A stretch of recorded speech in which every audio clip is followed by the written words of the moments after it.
చీకటిగా ఉన్న జీవితాన్ని ఆయన ఎలుగుగా మార్చగలడు. ఈరోజు నువ్వు ఏ చీకటిలో జీవిస్తున్నావు? నా చీకటి బ్రతుకు ఇంతే అనుకుంటున్నావా? ఆదికాండము 1 అధ్యాయము 3 వచనము. దేవుడు వెలుగు కమ్మని పలుకగా వెలుగు కలిగెను. ఈ వాక్య భాగాన్ని మనం చూసినప్పుడు దేవుడు వెలుగు కమ్మని పలుకగా వెలుగు కలిగెను అంటే అక్కడ వెలుగు అనేది లేదు. మరి దేనితో నిండి ఉంది?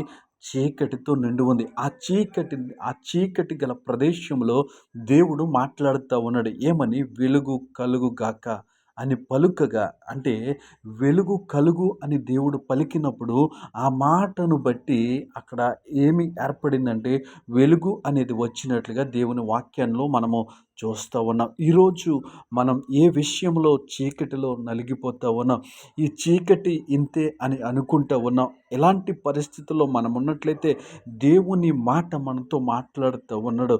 ఆయన వెలుగు కమ్మని పలుకగా వెలుగు కలిగెను. ఈరోజు మన చుట్టూ ఉన్నటువంటి చీకటి పరిస్థితులు, మన కుటుంబంలో ఉన్నటువంటి చీకటి పరిస్థితులు వెలుగుగా మారాలి అంటే ఆయన మాటను మనము వినేవారిగా ఉండాలి. ఆయన మాట యందు విశ్వాసం ఉంచేవారిగా ఉండాలి.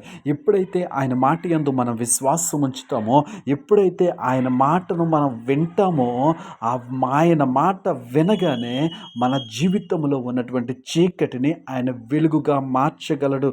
అక్కడ చీకటి అంతా కమ్మి ఉన్నప్పుడు దేవుడు ఒక మాట పలికినప్పుడు ఆ మాటను బట్టి అక్కడ వెలుగు ఏర్పడినట్లుగా మనము చూస్తూ ఉన్నాం. కాబట్టి ఈ మాటలు వింటున్న ప్రియ సహోదరి సహోదరుడా, నువ్వు ఎలాంటి పరిస్థితుల్లో ఈ మాటలు వింటున్నావో నాకు తెలియదు, కానీ దేవుడు నీతో నాతో మాట్లాడుతూ ఉన్నాడు. మన జీవితంలో ఉన్నటువంటి చీకటిని, మన కుటుంబాల్లో ఉన్నటువంటి చీకటిని, అది ఎలాంటి చీకటైనా సరే దానిని ఆయన వెలుగుగా మార్చగలడు. ఆయన మార్చగలిగినటువంటి శక్తి కలిగినటువంటి దేవుడు. ఆయన మాటల యందు విశ్వాసం ఉంచుదాం, ఆయన మాటల యందు నమ్మకం ఉంచుదాం.